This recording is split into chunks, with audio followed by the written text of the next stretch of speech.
Buenos días, amigos. Aquí estamos preparados otro año para concluir nuestro camino olvidado que dejamos antes de la pandemia, y vamos a ver si lo terminamos hasta Ponferrada, izquierda a Ponferrada. Así que ahora estamos aquí en Almazora y vamos a comenzar el viaje. Así que ya iremos informando conforme vayamos haciendo el camino. Buen viaje y buen camino. Sella. Por delante tenemos casi 800 kilómetros para llegar a Cistierna, donde iniciaremos el camino de este año. Como veis, el coche va cargado hasta los topes. Falta espacio en el maletero, lo que nos ha obligado a utilizar la zona libre de los asientos traseros.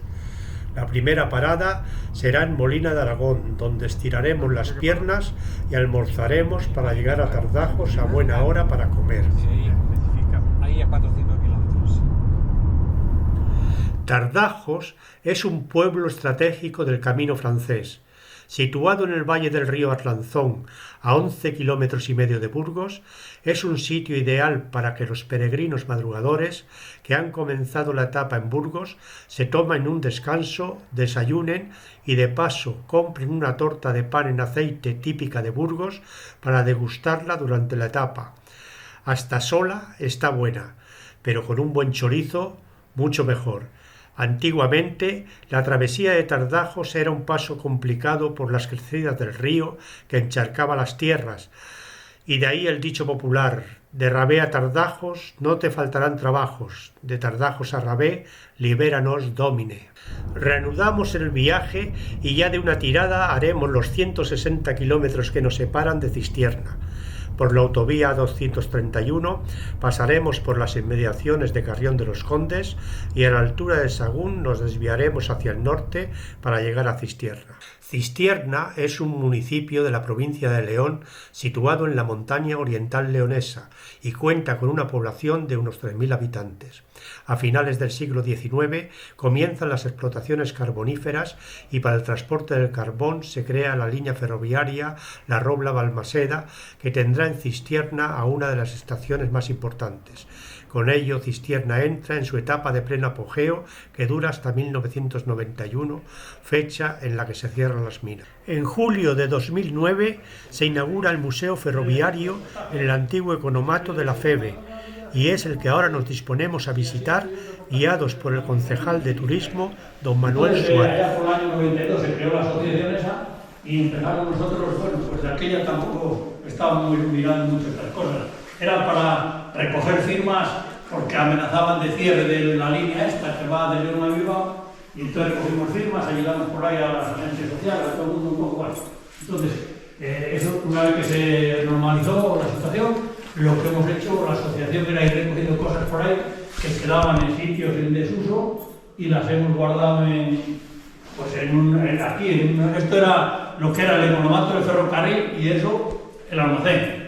Entonces esto era de FEBE, la FEBE, nosotros después la asociación, pues allá con el ayuntamiento y demás, pues solicitamos hacer un museo. Yo presenté cuando entré en el ayuntamiento de concejal, presenté un proyecto, que aquí se puede hacer un museo curioso, con museo del ferrocarril, no museo del ferrocarril, que cambia. El museo del ferrocarril es el museo que va homenajeando a los ferrocarriles, a todos en general, pero principalmente a los que trabajaron en esta línea de vía estrecha, que es la más larga de Europa, tiene 345 kilómetros entre León y Bilbao.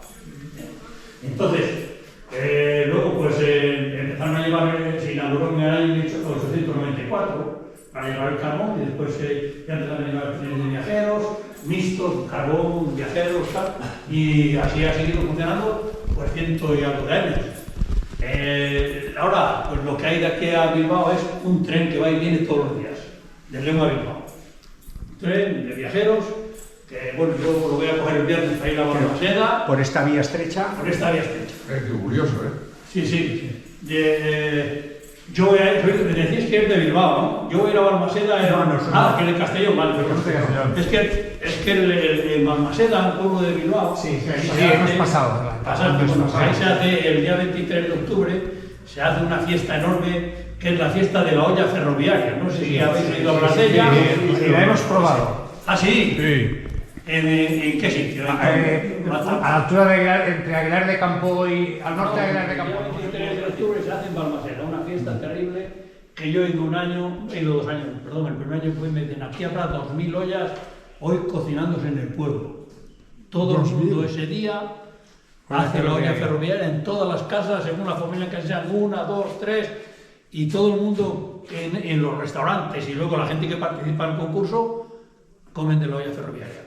En concurso hay 250 que concursan, pero el resto hay muchísima gente. Yo el primer año que llego allí encuentro a un amigo y diré, tengo aquí 2 ollas, le dice, pero no es para concursar, es para venir aquí, pasar el rato con los amigos, de una saca un trozo de chorizo, venga a probar, de la otra saca, ¿sabes? Un poco la fiesta. Los ferroviarios antes, ya por los años 1930, hacían muchas horas en tren. No podían parar a comer porque no ni había restaurantes, ni tampoco les permitían, o sea, tenían que llevar siempre bocadillo en el tren, ¿no? ¿Qué hicieron? Inventaron la olla ferroviaria. Primeramente, de la caldera de vapor de la locomotora sacaron un serpentín aquí acoplado con una llavecita, ahí abrían y iba el vapor aquí pegando en la olla, y iban haciendo la comida en el tren para los trabajadores y maquinistas, cojoneros, para el tren. Toda la gente que iba en el tren, que igual se juntaban 2 de 14 personas en el tren, y hacían la comida para ellos. Cuando se quitaron las máquinas de vapor quedó esto echas aquí un poco de carbón vegetal de las barbacoas, lo prendes Esto lo pones aquí encima con lo que quieras poner ahí, lo mismo que haces en casa. Lo que quieras poner, pero claro, esto lo que tiene es que va muy lento y cueste... Claro, poco a poco es muy bueno. Exquisito, Claro, exquisito. muy bien. Claro, Exquisito, pues nosotros lo hacemos aquí bastante para gente que viene, que nos la encargan o tal, y la gente... Y lo típico, nosotros lo que hacemos aquí son alubias blancas, con costilla adobada, panceta y chorizo, nada más. Y morcilla, y está excelente. La foto que ahora se nos ha la boca agua. Claro, sí, es verdad, que sí, eso es. Yo ya me veo ahí, no de maquinista porque mi cuerpo no da para tanto, Pero ya, y el mío, pero tiene 35 años. pero arremangado Y sí. cada uno a lo suyo, claro. Exactamente. Y entonces lo que tenemos, por eso que os iba diciendo, nosotros no tenemos aquí un museo donde haya máquinas, vagones, trenes, nada. Lo que tenemos son todos aquí utensilios que utilizamos los ferroviarios en su día a día de trabajo. Por eso el museo ferroviario, por eso hay todos los documentos, fotografías, gente del pueblo, que tenía familiares trabajando en el ferrocarril. Y me dice, tengo una foto de mi padre, tengo una llave, o tengo no sé qué de cuando trabajó mi padre. Y es lo que tenemos. Sí, va a correr, sí. Estos tenían Siempre ha habido clase. un vagón que era de primera, y claro, eso pues costaría un poco más, el de segunda un poco más, el de menos y el de tercera menos todavía. Claro, fijaros que el tren de aquí, este tren de León a Bilbao tardaba 12 horas. Ahí sentados 12 horas, pues el culo se hacía cuadrado. Mira, la compañía de ferrocarriles tenía todo esto que vemos aquí, son reglamentos que tenía la compañía de ferrocarriles. Todo estaba reglamentado y había que respetarlo, el responsable, respetarlo, porque era donde ahí se garantizaba que no habría accidentes, que no había nada, entonces esas cosas.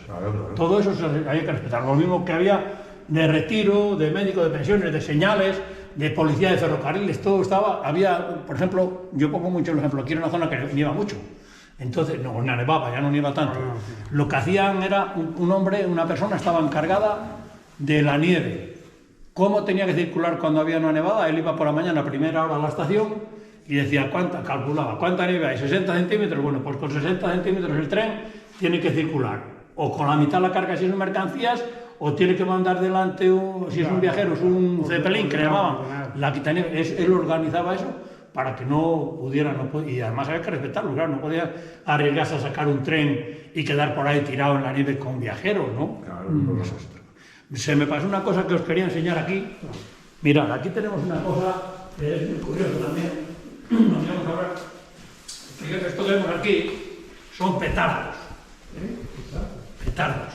¿Lo ves que eso tiene forma de acérico? Sí. Y ahí los vemos que están grapados ahí al raíl. Sí.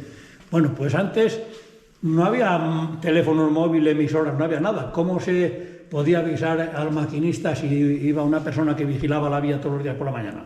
De una estación a otra. Antes de salir el tren. Entonces, si había una piedra, un árbol, un derrumbe que no lo podía quitar, ¿cómo avisaba al maquinista? No había móviles, no había nada. Pues ponía esto, como está ahí 200 o 300 metros antes, o más o menos, él calculaba de dónde estaba la piedra, el árbol, el derrumbe, lo que fuera, y cuando llegaba ahí el tren explotaba. Si explotaba uno, despacio, si eran dos seguidos, más despacio, y si eran tres, quieto allí, hasta nueva orden, porque se iba a encontrar.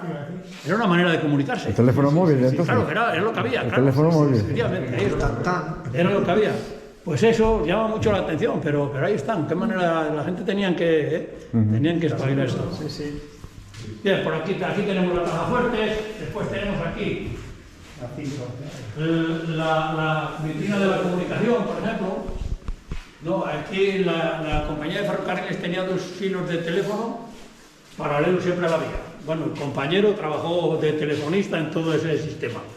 Aquí vemos una pértiga y entonces, cuando íbamos en el tren, aquí vemos los teléfonos que se llevaban, que son los portátiles de aquella en el tren, que funcionaban con una pila de esas cuadradas de petaca ahí, y estos cables, y se enganchaban aquellos 2 ganchos de los hilos del teléfono, uno de cada hilo. Y te comunicabas con un código Morse que había aquí, para hablar con las estaciones, por ejemplo. Pues aquí lo tenemos.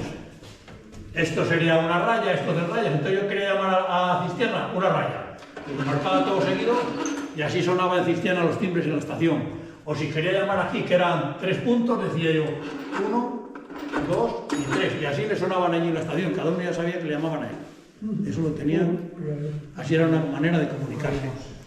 Esto es la oficina del jefe de estación, y desde aquí se regulaba toda la circulación de los trenes, con una estación y con otra. El tío, el hombre que estaba aquí, tenía que, aquí en este libro que vemos aquí, está todo con sello y con número, y todo lo que se hablaba relacionado con la circulación del tren, con aquella estación y con aquella, había que anotarlo aquí. ¿Por qué? Porque si había un accidente, lo primero que hacía el juez era venir a coger este libro, y por aquí bien rápidamente sabían quién había cometido el error. Por aquí, lo que tenga aquel libro, en aquella estación, lo que tenga la otra, ¿no? Por aquí lo controlaban, igual que una caja negra. Aquí quedaba todo reflejado, lo que se hablaba, referente a la circulación. También por el ferrocarril se transportaban toda la mercancía, porque no había carretera, no había...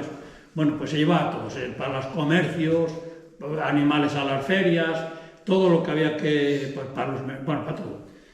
Trae mucho mineral, de aquello de abonos, minerales, nitratos que se traían para los pueblos, todo eso se traía todo por el ferrocarril. Pero también, fijaros, también se perdían cosas. Y había reclamaciones. Voy a leer unas reclamaciones que son muy curiosas porque llama la atención. Y dice, esta es del 1904, son reclamaciones que hacía dice, el que suscribe don Camilo Humberto, consignatario de la expedición número 998, hecha en Bilbao el 26 del pasado mes, compuesta de 2 cajas comestibles, peso 83 kilos. Ha de constar que retirada de la estación, notando que una caja tenía un precinto roto y presentaba señales de sustracción. Verifico el oportuno reconocimiento en presencia del jefe de estación, hallando la falta de un queso gruyere, 4 latas de sardinas en conserva y un paquete de fideos, cuyo importe, según factura, asciende a 5,75 pesetas, que reclaman a la compañía de ferrocarriles, y la compañía de ferrocarriles da parte a un seguro que tenía, lo paga y no pasa nada. Pues esto hay que hacerse una idea. Habría hambre, claro. Que venían por ahí y dijeron, vamos a comer y fuera. Pues la gente mayor que trabajaron en el ferrocarril, que conocieron esto, ellos dijeron, nunca la compañía de ferrocarriles hizo un expediente a nadie por estas cosas que faltaban.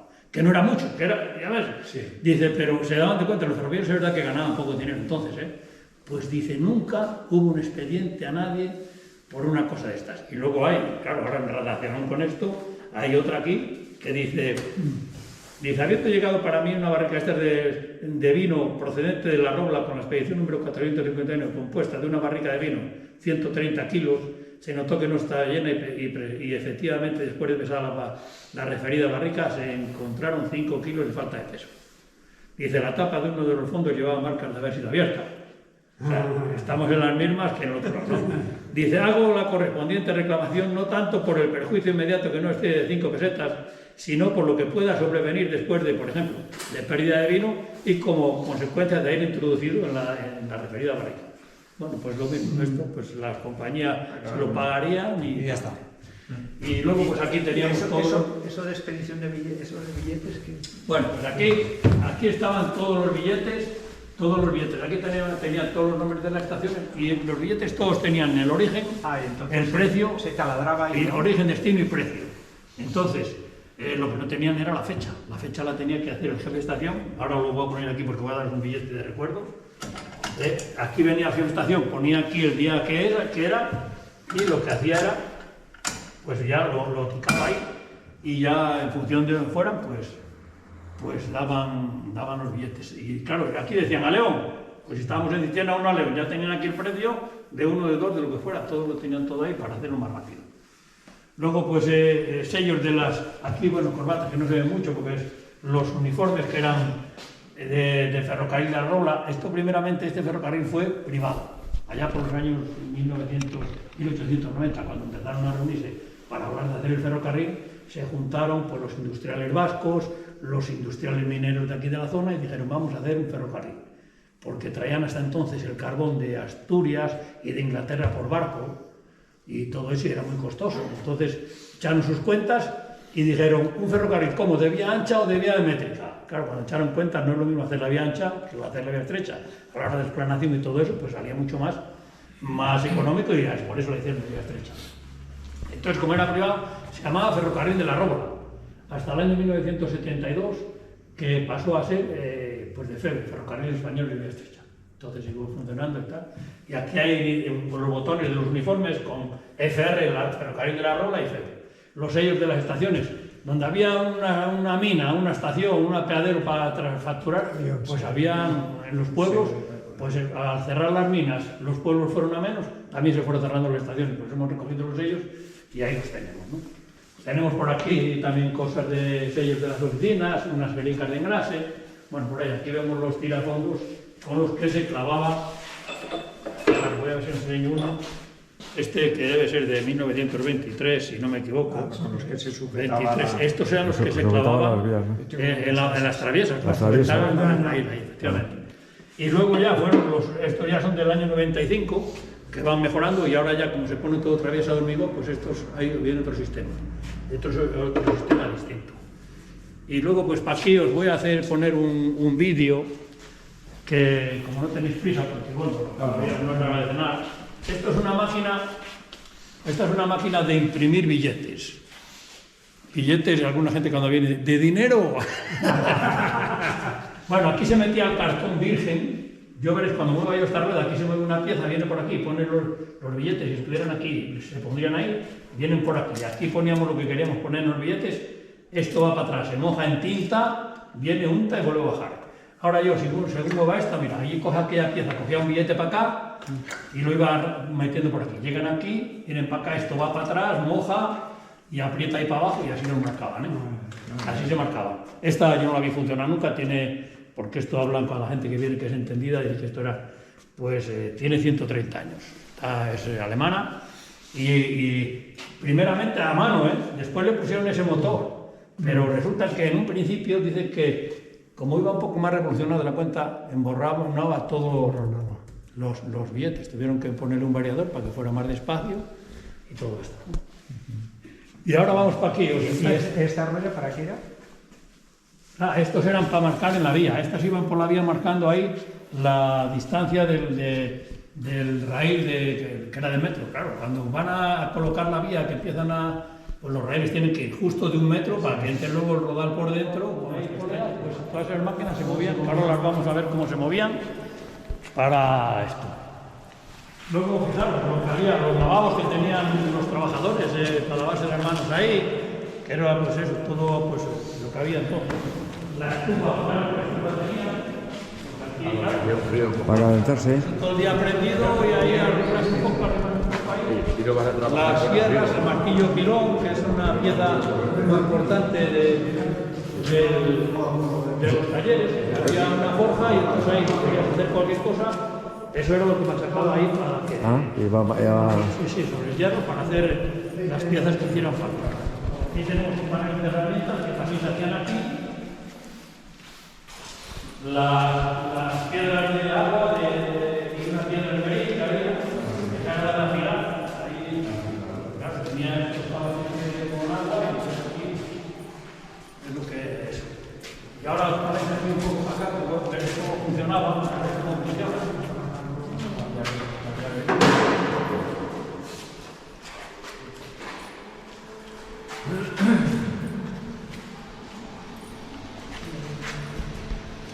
Bueno, ahí lo veis, va muy despacio porque tenemos que tenerlo así para que no eso, Pero esto, claro, metes ahí y así funcionaba. Y estas que están, aquella de allí está suelta porque tiene una correa, donde el pomo de ruedas, la correa está muy...